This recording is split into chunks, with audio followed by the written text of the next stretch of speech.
Tá. Acho que já está gravando aqui.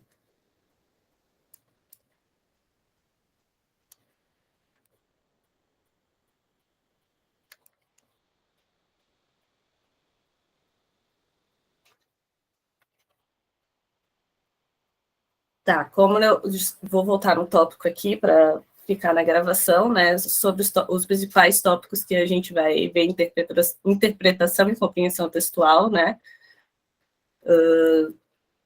e começar pela compreensão e interpretação. Essa diferença que a gente tem, que às vezes a gente confunde compreensão e interpretação, ou acha que é a mesma coisa, mas ela não é. Então, eu vou começar primeiro com tópicos gerais para uma boa compreensão e interpretação de texto. Primeiro, quando a gente tem um texto, a gente precisa observar certos códigos e regras gramaticais para aquele texto, para a gente conseguir ter um bom entendimento do texto, tá? Então, vem ali as conjunções, saber quais são as conjunções, errei ali, gente, as conjunções, depois eu arrumo, se é uma conjunção adversativa, se é uma conjunção que vai somar ali, né? Então, tudo isso ela vai guiar a tua interpretação no texto, né? Como é formada a estrutura daquele texto, as preposições, os sinais de pontuação, sinais de pontuação, essa parte gramatical vocês vão ver principalmente com a professora Charlize, mas a ideia é que a gente caminhe junto, assim, eu não vou dar uma aula sobre, tipo, vírgula, mas vai ter um momento que esse assunto vai surgir e que a gente vai conversar sobre isso, tá? E palavras negativas, sendo que quando vocês pegarem uma prova de vestibular, eu costumo dizer que qualquer prova de concurso ela é uma prova muito, como é que se diz?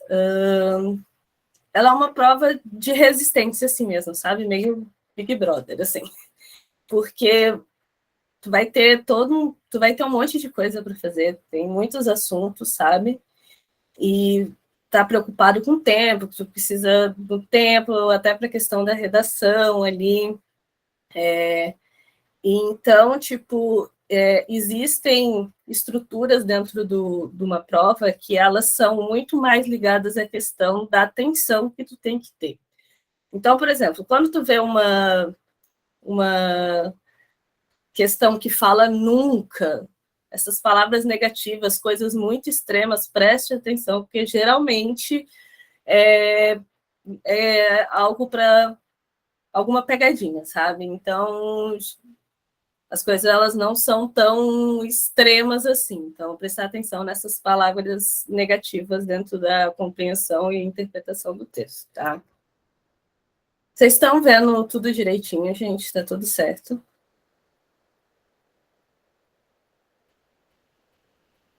Sim. Tá. Aí vem a compreensão. A compreensão é aquilo que está no texto, tá? Geralmente, as provas do Enem, elas pegam muito mais compreensão, tá? Então, geralmente as chamadas que você vai ter está no texto.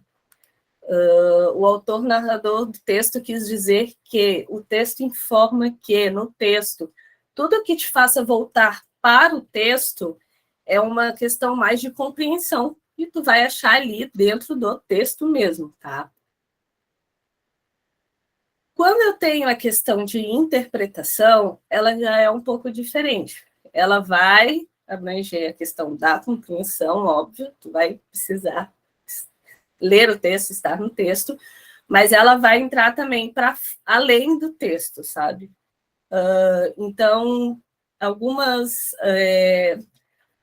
questões as chamadas vão estar, tipo, depende-se do texto, infere-se do texto que, o texto informa, permite deduzir que, é possível subentender-se a partir do texto que, qual a intenção do autor quando afirma que. A interpretação, por que que eu falei que geralmente cai mais compreensão? Porque a compreensão ela vai estar no texto. A interpretação ela é muito mais sobre as questões de conhecimento de mundo, entendeu? Que tu vai adquirir lendo, que tu vai adquirir lendo, tipo, estudando sobre outras matérias, lendo sobre atualidades, história. Então, por exemplo, as questões de literatura, elas têm muito de interpretação, se tu pegar as questões de vestibular, porque elas vão trazer um trecho e algo do autor, por exemplo, ou algo da escola literária. Então, é uma questão que precisa de um conhecimento além daquilo que está no texto. Antes de ler o texto, o que eu falo antes de ler o texto, assim, entre aspas, né? A gente sabe que é pouco tempo, mas quanto mais a gente lê o texto, mais a gente vai entendendo. A gente só não pode ficar lendo várias vezes e perdendo tempo ali. Mas presta atenção nos enunciados das questões daquele texto, tá? Através dos enunciados, tu vai dar mais atenção para o teu cérebro para ele procurar os tópicos que tu vai precisar para responder aquela questão, tá? Geralmente, né? Às vezes pode estar no outro texto que o próprio texto vai falar, mas ele vai falar ali, tá? Destaque as palavras-chave dos enunciados, tá? Quando tu vê uma questão ali, tá falando sobre, sei lá,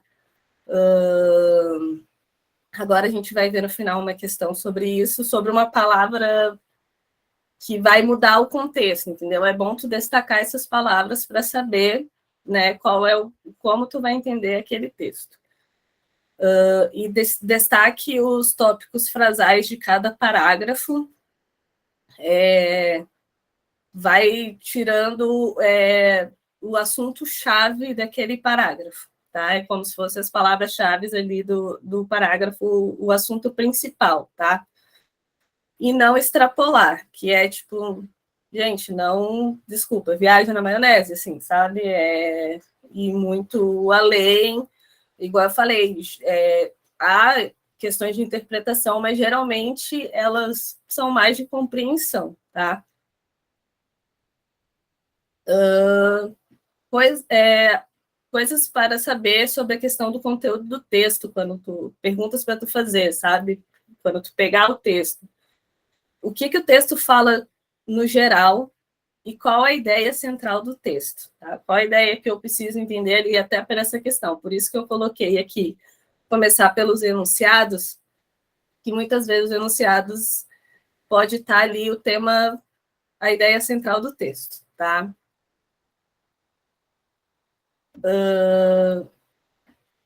Passando essa parte de compreensão e interpretação textual, uma coisa que eu não cheguei a falar muito diretamente para vocês é que geralmente as perguntas eu vou colocar no final, tá?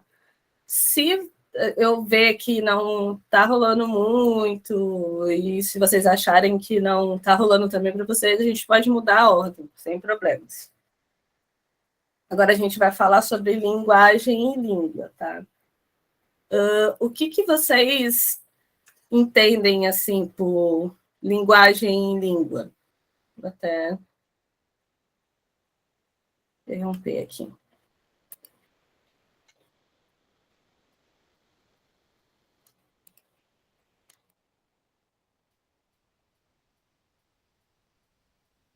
Alguém quer arriscar?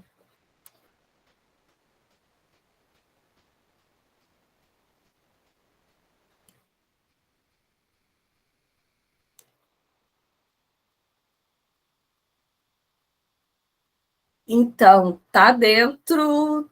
Isso é mais dentro das funções da linguagem, tá? Então, linguagens são diferentes formas de comunicação, sim.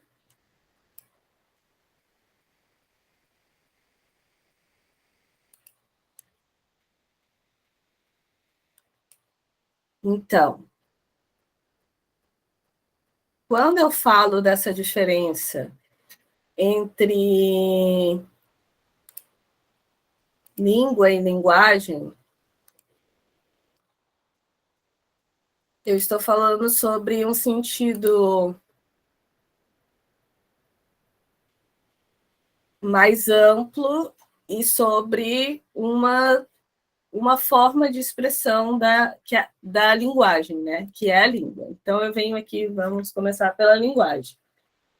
A linguagem, qualquer forma de expressão utilizada para se comunicar, sinais escritos ou visuais, abarca várias formas de comunicação e expressão, inclusive a língua, e liga-se a várias áreas da vida. Então, a linguagem, eu tenho qualquer forma de expressão, entendeu? A música, por exemplo,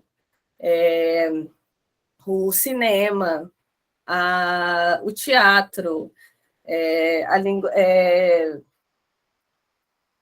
textinho do WhatsApp, linguagem de programação, aí o pessoal que quer TI, semáforo, tudo isso a gente fala, a gente abarca e fala que é a linguagem, né? Que são formas do ser humano se comunicar. Os tipos de linguagem, nós temos o tipo verbal, não verbal e mista, tá?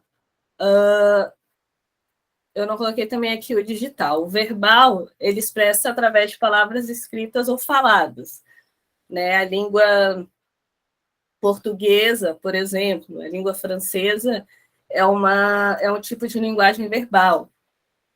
Não verbal, o semáforo do trânsito é uma forma não verbal.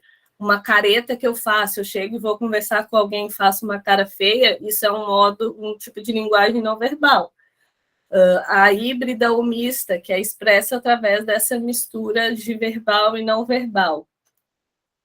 Por exemplo, a placa pare, além do visual que tu vai ter para que tu sabe a simbologia daquela placa, tu tem o pare também. Então, ela é verbalizada também.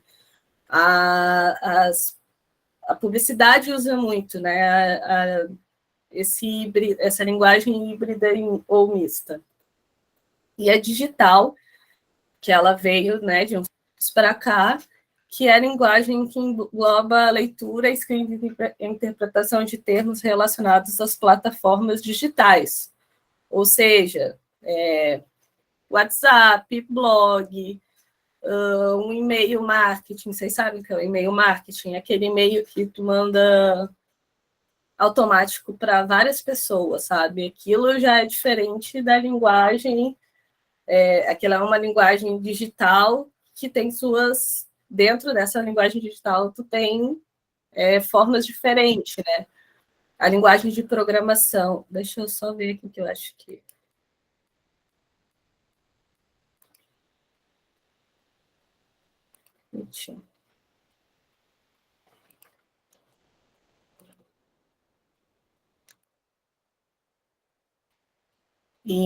Então, a gente tem linguagem de programação que entra várias linguagens de programação, né? Tu não tem só uma, tu tem Java, tem outras dentro da linguagem de programação que está dentro do tipo de linguagem digital.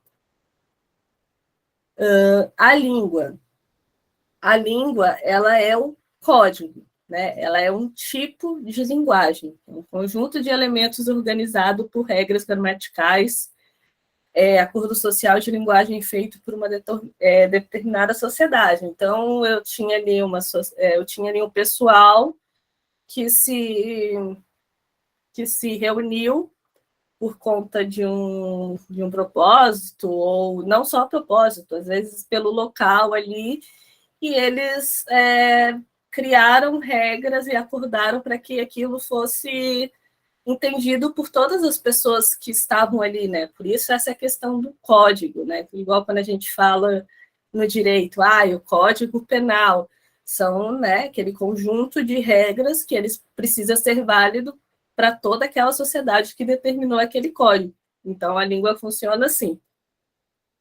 Então, os exemplos que a gente tem de língua portuguesa, língua francesa, Libras, língua espanhola. Hoje em dia eu não recebo tanto essa pergunta, mas antigamente eu recebia muito sobre a questão de Libras, mas talvez seja mais explícito para vocês, né, que Libras é uma língua, porque tem um código, apesar de nós termos gestos, a gente também tem a escrita, e nós temos um código, né, para que as pessoas surdas, né, ou da comunidade surda possa se comunicar. Então, não é qualquer gesto que eu faça aqui que vai comunicar. Não, tem uma estrutura, símbolos que eu sei que, sei lá, que mãe vai ser isso aqui e vai valer para toda a sociedade surda. Sim, tanto. Desculpa incomodar, Não, pode interromper. falar, Clara. Tem um alfabeto, né? De Libras, tem Sim, um alfabeto próprio de gestos que demonstram as vogais e as coisas, né? Tem o próprio alfabeto. Exatamente, muito importante. O alfabeto é um início da codificação ali da língua, né? Então, e é muito interessante o processo de formação.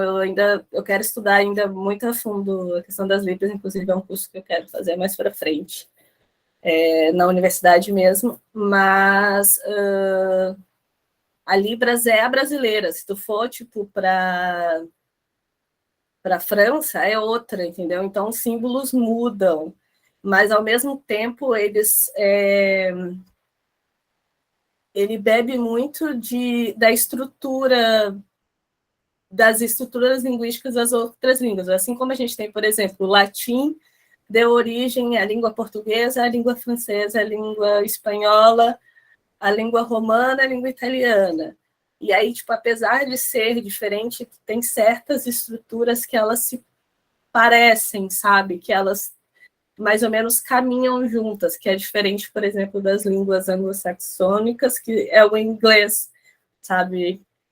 Então, é interessante ver essa troca, sabe, entre as línguas. Tipo, em Libras a gente tem o falar, que é assim, né? Em Libras isso aqui é um P. E muita gente acha que é por causa de palavra, mas não é, por causa do parler, né, do francês. Então, a gente sempre vai ter, em algum momento, essas trocas. Acho que alguém falou alguma coisa aqui. Deixa eu ver. Sim, gente, eu vou enviar, tá? Vou enviar e a gravação eu vou deixar lá assim que eu conseguir, que eu ainda estou com uns probleminhas técnicos, eu já vou deixar para vocês lá. Ficou alguma dúvida sobre esse assunto, mais ou menos? Podem falar, podem chorar junto comigo também.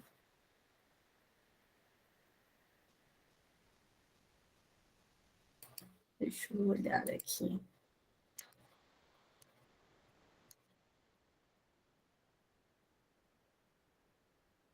Tá, eu vou tocando qualquer coisa, vocês levantam, gritem, e aí eu vou respondendo vocês, tá? Eu vou entrar agora em algumas questões de interpretação.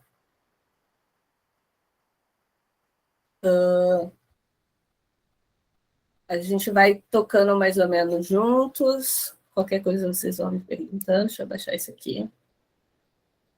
Tá. Vamos lá. Enem 2012. Ele era o inimigo do rei, nas palavras de seu biógrafo, Lira Neto. Ou ainda, um romancista que colecionava desafetos, azucrinava Dom Pedro II e acabou inventando o Brasil. Assim era José de Alencar, o conhecido autor de O Guarani e Iracema, tido como pai do romance no Brasil.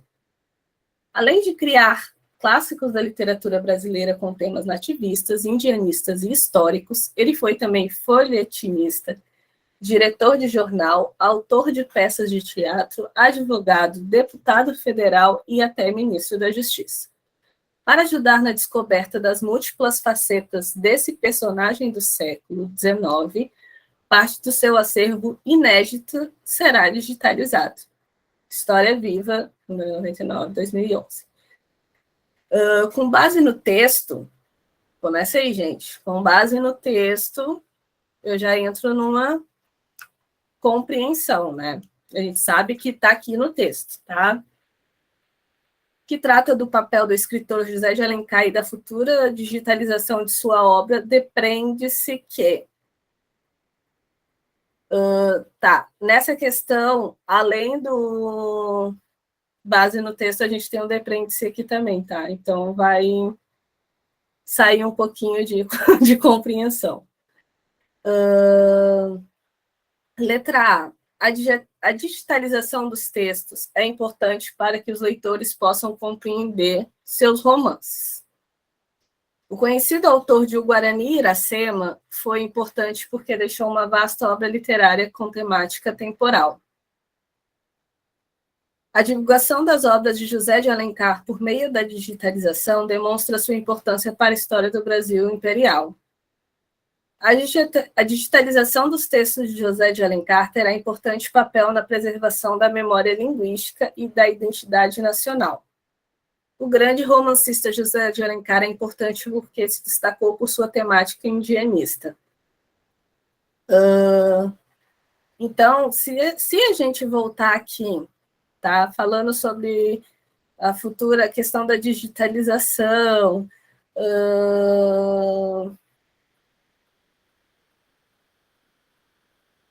além que ele fala sobre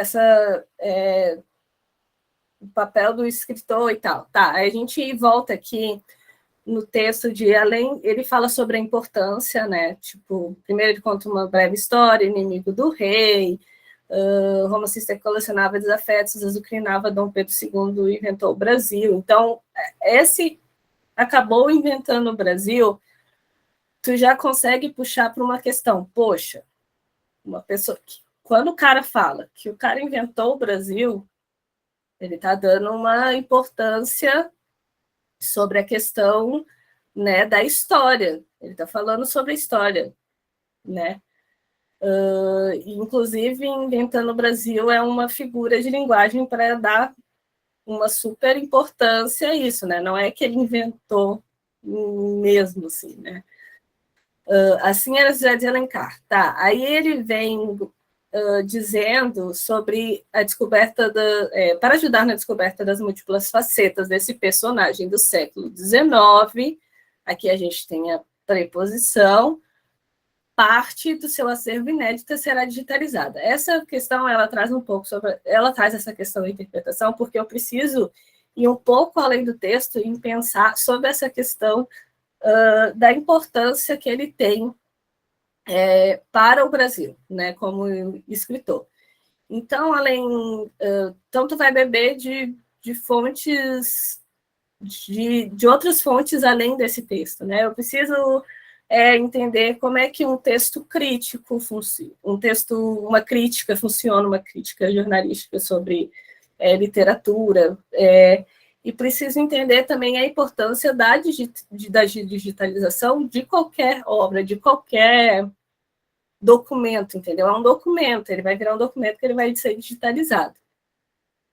Alguém quer, vocês querem, eu vou fazer vocês chutarem essa questão, chutarem não, me dar a resposta dessa questão, vou dar um tempo para vocês e depois eu vou, e alguém sabe, e depois eu vou falar qual é a resposta. Alguém quer chutar? É a C?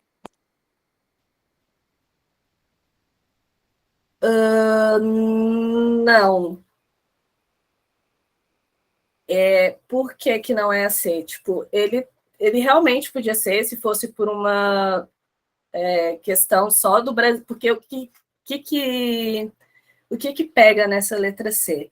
Ele está falando sobre o Brasil imperial, né? A gente não tem qualquer Brasil, a gente tem um adjunto que fala sobre um Brasil que não é qualquer Brasil, entendeu? Lembra aquele momento que eu disse para vocês sobre prestar atenção não só nas negativas, mas sobre extremos ou coisas que especificam muito o texto sem estar especificado no texto. Por exemplo, aqui ele fala do Dom Pedro, tá, mas ele não fala sobre a questão só do Brasil Imperial. Então, qual é a resposta da questão? A letra D. A digitalização dos textos de José de Alencar terá importante papel na preservação da memória linguística e da identidade nacional. Por quê? Porque José de Alencar, ele é um escritor, né? E, além de escritor, o escritor ele vai trazer essa questão da identidade nacional, né? Não só o escritor, né? Mas, no caso, ele sim, porque ele é José de Alencar. Então, essa é a resposta D. Todas as respostas eu vou colocando lá no final do PDF. Então, quando, tipo, eu quero pegar a aula tal e resolver as questões, vocês podem pegar e depois tem o gabarito lá, tá? Ficou certo? Ficou entendido ou não? Sim. Tá, vamos para a próxima.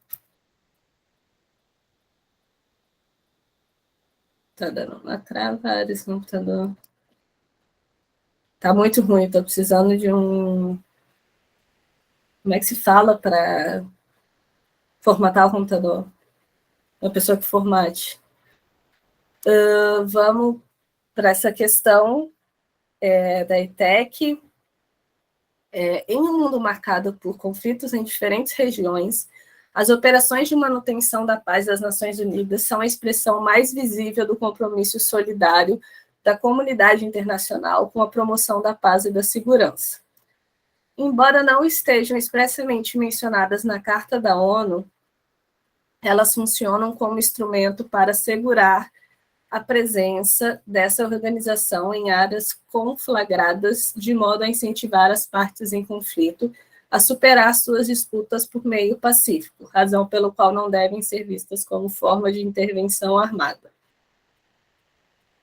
Historicamente, o Brasil envia soldados para participar de operações de paz. Aí eu falo sobre ali. Tá, a gente está falando, o Brasil envia soldados para participar de operações de paz, o que eu preciso prestar atenção nesse texto está dentro disso, tá? Em 2004, foi criada pelo Conselho de Segurança da ONU a Missão das Nações Unidas para a Estabilização do Haiti. De acordo com o texto, essa missão foi criada para reestabelecer a... Peraí, rapidinho, gente. Só um pouquinho.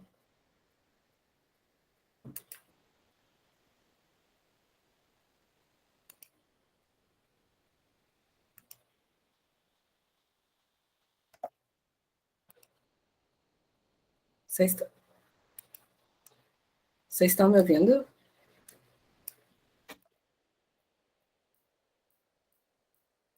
Sim.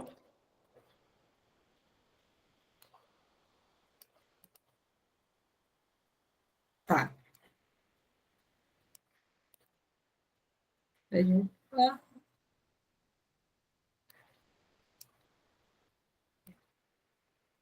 Peraí, que teve um problema aqui.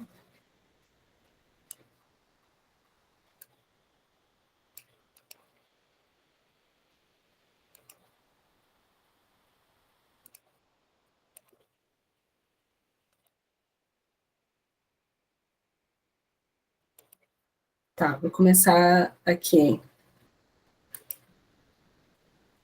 Essa era uma questão problemática aqui do...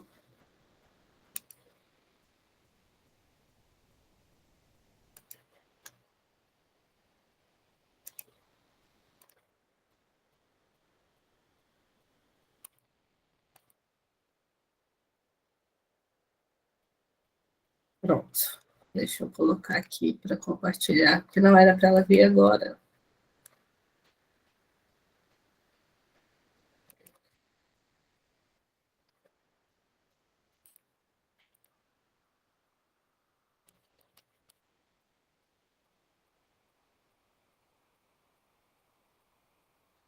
Vocês estão vendo?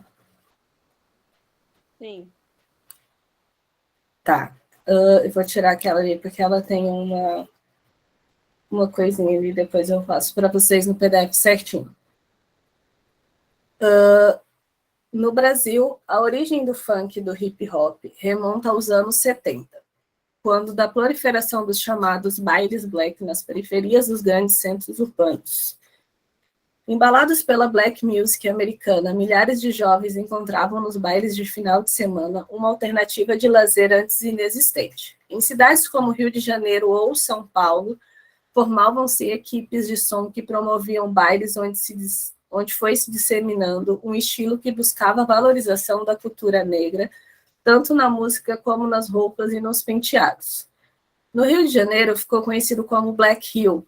A indústria fonográfica descobriu o filão e, lançando discos de equipe com as músicas de sucesso nos bailes, difundia a moda pelo restante do país. Foi tirada da música Entra em Cena, da UFMG.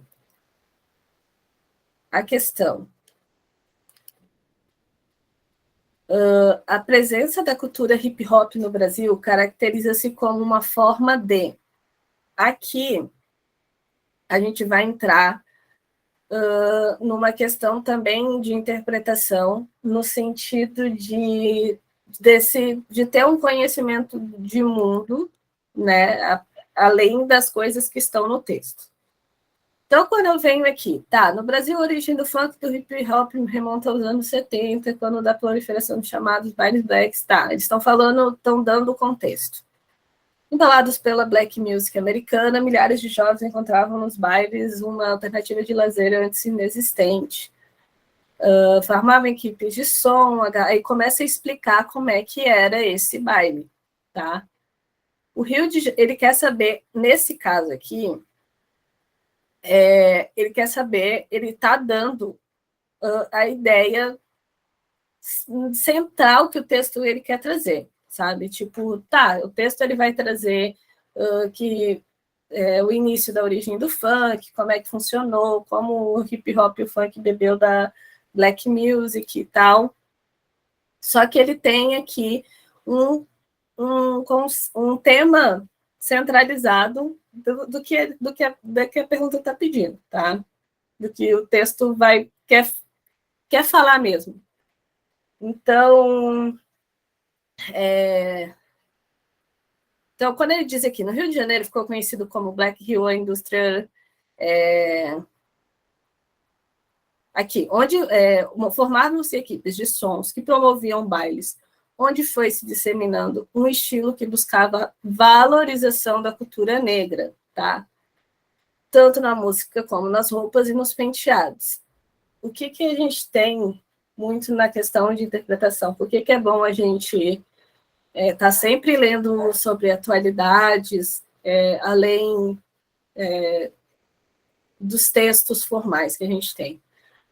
Para a gente entender o que a pergunta, o que o vestibular ali vai cobrar. Então, por exemplo, se eu tenho... Vocês agora vão ter aula de redação, não sei se é com a Andressa, e tem acho que outra pessoa, não sei se é presencial, se vocês estão nos dois, mas provavelmente elas vão trabalhar sobre essas temáticas que podem cair, entendeu? Não tem como sair bem direito, a gente tem como saber mais ou menos as temáticas que podem cair. Então, a gente sabe que, por exemplo, esse assunto sobre a valorização da cultura negra, ainda bem, está muito em pauta hoje em dia, entendeu? Então, a gente já traz um olhar assim, isso aqui tem a ver com isso, é isso que a prova está querendo me cobrar, entendeu? Ele não quer saber só, por exemplo, quando que começou os anos 70, tu tem que procurar algo crítico no texto, no sentido de, tipo, que vai trazer realmente aquele conhecimento que tu precisa saber mesmo. O que está falando sobre esse texto? A gente está fazendo a gente está discorrendo e passando por todo esse texto para falar sobre a valorização da cultura negra, sobre a questão da identidade, né? falar sobre, tipo... E aí, ali no final, ele disse, a indústria fonográfica descobriu o filão em lançando discos de equipe com as músicas de sucesso nos bailes, difundia a moda pelo restante do país. O que eu tenho que saber também? Que a indústria fonográfica, ela... a gente está falando sobre venda, sabe? Então, tipo, não me interessa saber se a indústria fonográfica descobriu, a não ser que tivesse alguma coisa muito importante falando sobre isso, mas não é. Está falando sobre isso e difundir a moda pelo restante do país. Provavelmente ele não vai perguntar algo sobre a indústria fonográfica, a não ser que tivesse algo crítico em relação à indústria fonográfica. Não sei se vocês conseguiram compreender. Por exemplo, se ele tivesse falando mal da indústria fonográfica em relação a, sei lá, explorar essa arte e depois só para ganhar dinheiro, entendeu? Aí sim. Mas procurem sempre, quando vocês forem interpretar, essa questão. Qual é o ponto crítico desse texto, assim, da questão de, tipo, o que ele quer que eu veja aqui? Entendeu? O que é essa questão? Então, quando ele vem aqui, a presença da cultura hip-hop no Brasil caracteriza-se como uma forma de... Estou falando da cultura hip-hop no Brasil, tá? O que ele fizer? Lazer gerada pela diversidade de práticas artísticas nas periferias urbanas, entretenimento inventado pela indústria fonográfica nacional, subversão de sua proposta original já nos primeiros bailes, afirmação de identidade dos jovens que a praticam, reprodução da cultura musical norte-americana. A presença do hip-hop no Brasil é um lazer gerado pela diversidade de práticas artísticas nas periferias urbanas? Não, não é uma forma de expressão, entendeu? Então, tipo assim, não é simplesmente, estava ali e aconteceu. Não, existiu todo um movimento para que se chegasse e construísse essa cena de hip-hop no Brasil. Ela não é só uma questão de lazer, apesar que lazer é muito importante, o lazer está dentro da cultura, ela não é só isso, tá? Entretenimento inventado pela indústria fonográfica nacional. Não, né? Tipo, a indústria fonográfica descobriu. Então, como é bom a gente ver, a gente olhando e na questão e destacando as palavras-chave. Por exemplo, se a questão vai falar, tipo, inventado pela indústria fonográfica, eu já chego aqui e falo, a indústria fonográfica descobriu. Pronto, tu já sabe que essa questão está errada, a letra B está errada, porque ela não foi inventada pela indústria fonográfica, né? O hip-hop, no caso. Subversão de sua proposta original já nos primeiros bailes. Aqui diz que não, né? Tipo... porque ele está falando sobre a valorização e que ele bebeu do hip-hop. A subversão, ele traz um sentido, né? Ele significa algo que vai contra, entendeu? Então, tipo, o hip-hop no Brasil, ele não é contra o hip-hop americano, né? Contra black music, muito pelo contrário. Ele bebeu da black music para que ele pudesse ser para que ele pudesse nascer e ser quem é o hip hop hoje no Brasil, né? O que é o hip hop hoje no Brasil. Letra D. Afirmação de identidade dos jovens que a praticam. Essa aí já bate aí, porque a afirmação porque é justamente isso, a gente está falando sobre a valorização da cultura negra, é a valorização das pessoas que construíram esse espaço, né? E a letra E, reprodução da cultura musical norte-americana, ela não é uma reprodução, cai mais ou menos lá na letra A sobre, é só isso. Não é só uma reprodução da cultura musical norte-americana, ela bebeu, né, dessa fonte, mas ele não é só isso, ele tem suas próprias características e sua própria história. Aí vem aqui a última para encerrar hoje, que a gente já está quase no horário, eu acho, né? É 9h15 que termina? É isso? 9h30? É 9h30. 9h30. Não, é 9h30, é verdade, 9h30, desculpa. essa questão aqui da Unicamp. Vocês conhecem a Carolina Maria de Jesus?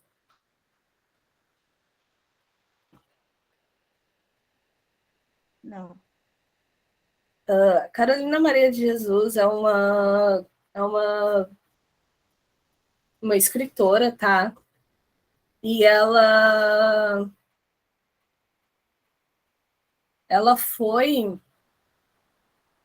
morou na favela, tá? Durante toda a sua vida praticamente.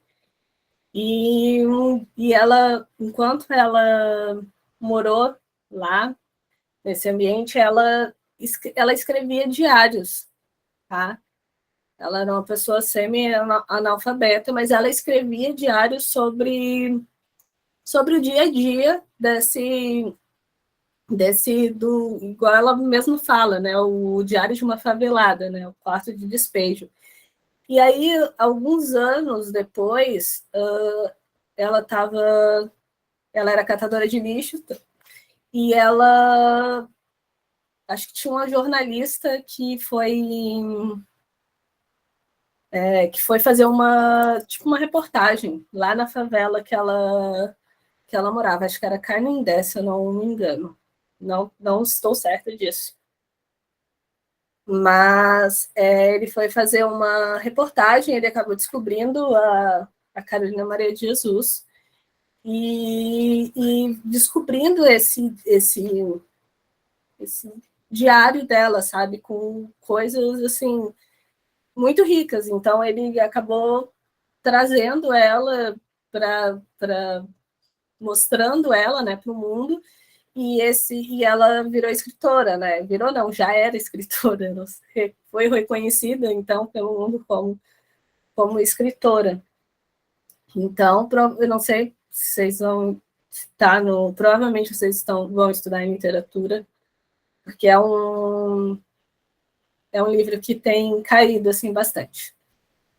Então, vamos lá, um trecho desse livro. Ela fez outros livros, né? Mas esse foi o primeiro, assim, a obra primeira que foi descoberta dela.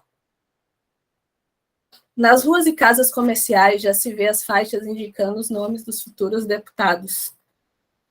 Alguns nomes já são conhecidos.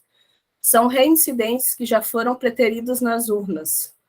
Mas o povo não está interessado nas eleições, que é o cavalo de Troia que aparece de 4 em 4 anos.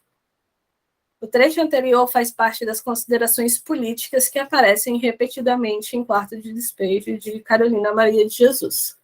Considerando o conjunto dessas observações, indique a alternativa que resume de modo adequado a posição da autora sobre a lógica política nas eleições. Eu dei alguns elementos para vocês agora, tá?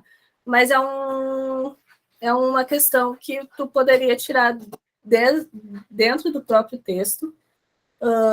Se tu prestar atenção ali, por exemplo, cavalo de Troia, qual é o sentido de cavalo de Troia, né? Que aparece de 4 em 4 anos, né? Então, são expressões que elas vão me dar o direcionamento para a questão.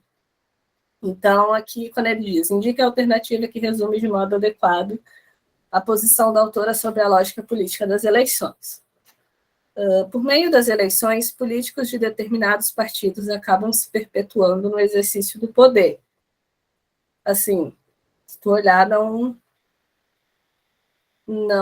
tem muito a ver, sabe? Tipo, aliás, não tem nada a ver sobre o que ela está falando. Está falando sobre eleições políticas, mas tipo, não é esse o sentido do texto, né? Bem, os políticos se aproximam do povo e, depois das eleições, se esquecem dos compromissos assumidos. Os políticos preteridos são aqueles que acabam vencendo as eleições por força de sua persistência. Graças ao desinteresse do povo, os políticos se aproximam do Estado, contrariando a própria democracia. Aí a resposta correta é a B, né? Os políticos se aproximam do povo e depois das eleições se esquecem de compromissos assumidos, que é essa ideia que nós temos, que é o cavalo de Troia. Chega, né, faz promessas, promete mundos e fundos, e aí some na hora que vai ser cobrado. Infelizmente, é assim que é, né?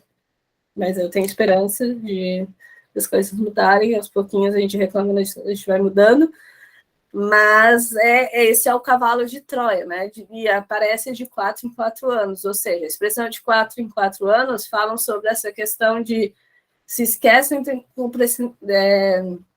se esquece de compromissos assumidos, ou seja, tipo, eles vêm e somem, que é isso que acontece em 4 anos.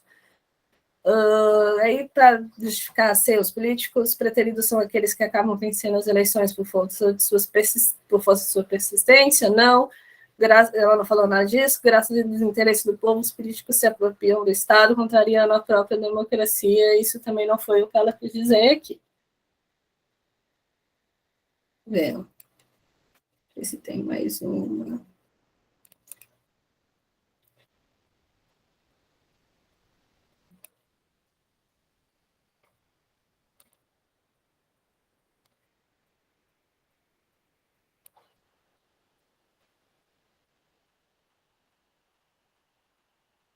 Acho que tem mais uma aqui.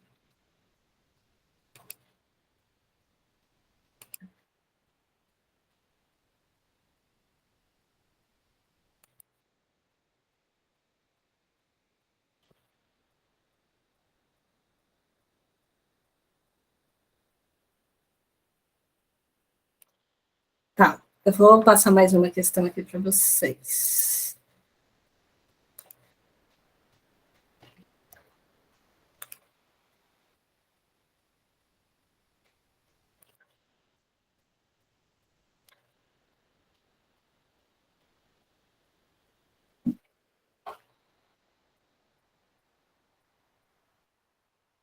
Estou vendo aqui o cone que eu não consigo abrir ainda o chat com a apresentação.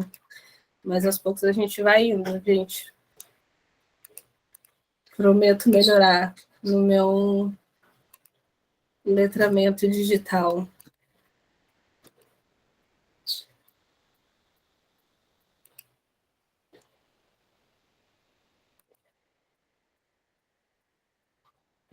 Então, a gente tem aqui a questão da Unicamp. Alguns pesquisadores falam sobre a necessidade de um letramento racial para reeducar o indivíduo em uma perspectiva antirracista, baseado em fundamentos como o reconhecimento de privilégios, do racismo como problema social atual, não apenas legado histórico e a capacidade de interpretar as práticas racializadas. Então, a gente está falando aqui já, prestando atenção aqui no início, a gente está falando sobre a necessidade de um letramento racial para reeducar o indivíduo sobre uma perspectiva antirracista, tá? Então, e quando ele chega aqui e fala não apenas o legado histórico e a capacidade de interpretar as práticas racializadas, o que ele está querendo falar? Ele está pedindo algo além de tu entender que aquilo é racismo, entendeu? De que não apenas a questão histórica, não apenas falar que é, como é que se diz? Ficar repetindo coisas que a gente já sabe, entendeu? Tipo, a gente está em outra etapa. Ouvir é sempre a primeira orientação dada por qualquer especialista ou ativista. Uma escuta atenta, sincera e empática. Luciane Alves, educadora da Unifesp, afirma que uma das principais coisas é a atenção à linguagem. A gente tem uma linguagem sexista, racista, homofóbica, que passa pelas piadas e pelo uso de termos que a gente já naturalizou. A coisa tá preta, denegrir, serviço de preto, entre outras coisas. Só o fato de você prestar atenção na linguagem já anuncia uma postura de reconstrução. Se o outro diz que tem uma carga negativa e ofensiva, acredite. Aí foi tirado do gente branca o que os brancos de um país racista podem fazer pela igualdade, além de não serem racistas. Segundo Luciana Alves, para combater o racismo e mudar de postura em relação a ele é fundamental. Ouvir com atenção os discursos e orientações de especialistas e ativistas. Reconhecer expressões racistas existentes em práticas naturalizadas. Passar por um letramento racial que dispense o legado histórico. Prestar atenção às práticas históricas e às orientações do educador. Vamos voltar lá, o que a Luciane Alves falou. Então, a gente já chega aí destacando. Quando a gente entra na questão, a gente já destaca. O que a Luciane Alves falou? Venho aqui nas aspas, afirma que uma das principais coisas é a atenção à linguagem.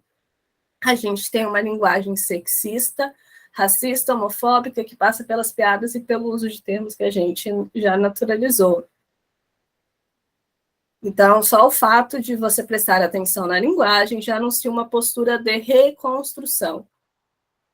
Então, o ponto principal do que ela falou, fora a questão ali em cima do texto aqui, quem falou foi o colunista da UOL, entendeu? A gente está falando sobre o que a Luciane Alves falou. O que vocês acham que é? Deixa eu interromper aqui para eu ver o que está escrito. Eu tirei, gente.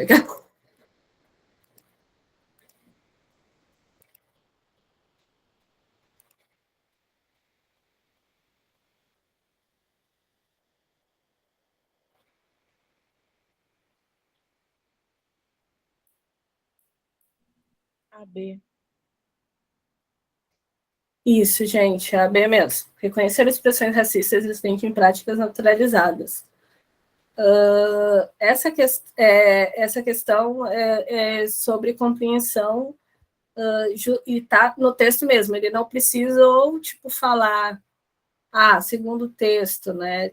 Ele falou, segundo Luciana Alves, e já direcionou lá para aquelas aspas. Então, prestar atenção nessas questões para não perder muito tempo, para não se perder no texto, porque o que acontece? Às vezes a gente vai para o texto e a gente começa a ler ele sem uma intenção a primeira vez. E nisso a gente vai perdendo tempo, sabe? Quando o tempo vai passando, a gente vai perdendo tempo lendo, e começa a se embaralhar, sabe? Então, como eu falei, é uma prova muito de resistência também.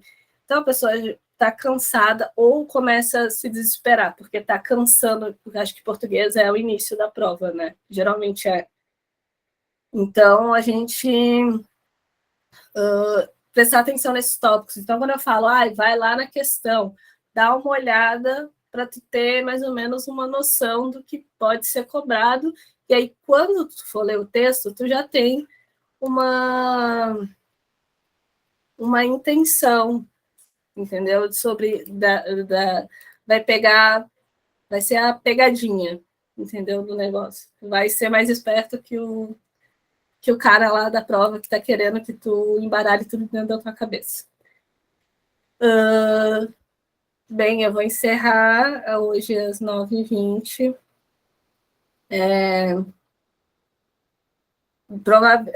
Não sei como é que vão ser as outras aulas, eu pretendo mais ou menos ir por esse horário, também não quero cansar muito com vocês, assim, porque apesar de segunda-feira ser o início da semana, a gente sai do final de semana e parece que se cansa, é uma ruptura, assim, sabe? Então, eu gostei muito de vocês também, gostei muito da aula, acho que vocês participaram bastante, foi uma experiência boa a primeira vez aqui. Daí, eu vou fazer a chamada, tá? Deixa eu ver aqui.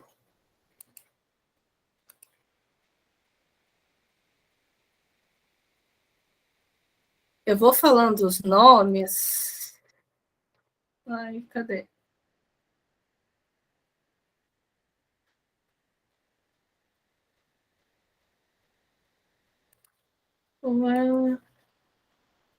Tá, eu vou falando os nomes e vocês vão me colocando aí no chat, tá? Presente Os que estiverem presentes eu vou marcar aqui, os que não tiverem eu vou marcar falta.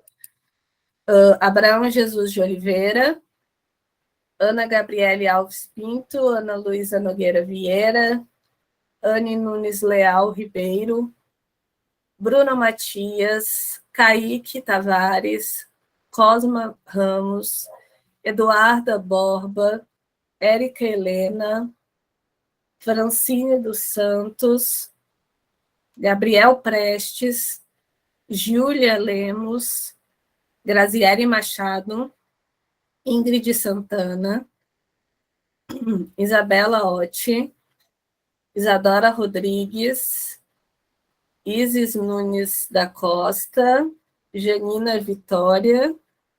Eu falei certo? É Janina.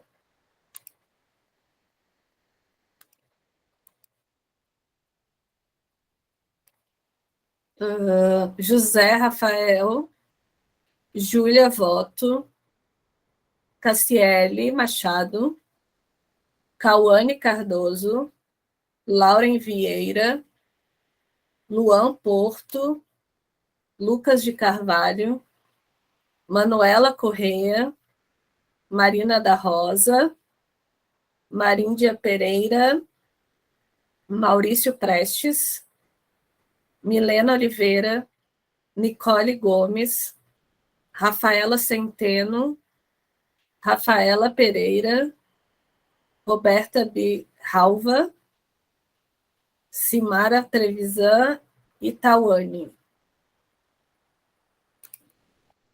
Oi, Sora, o meu chá pra escrever tá muito ruim, tá? Só que Francine Ribeiro tá. Francine Santos tá presente, tá?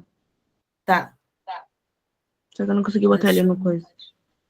Não, tá aqui, já tá presente. Eu acho que, eu não sei se a Isis entrou aqui e já olhou umas carinhas. Aí alguns eu sei que já estavam, outros eu sei que. Ai, gente, desculpa, Milhalva. Mas eu acho que tá. Deixa eu ver aqui, eu acho que escreveram errado. Deixa eu já arrumar aqui.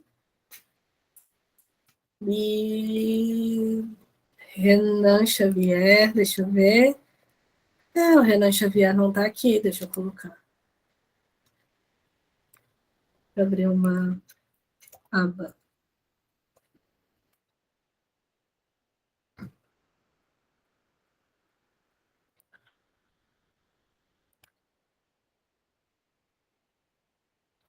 Quem mais? Renan Xavier, Otávio Mota.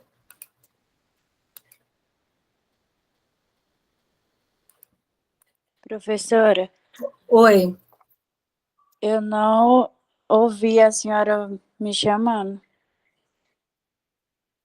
Isadora Gomes, é isso? É, Eu já marco aqui. Alguém mais não ouviu chamando e...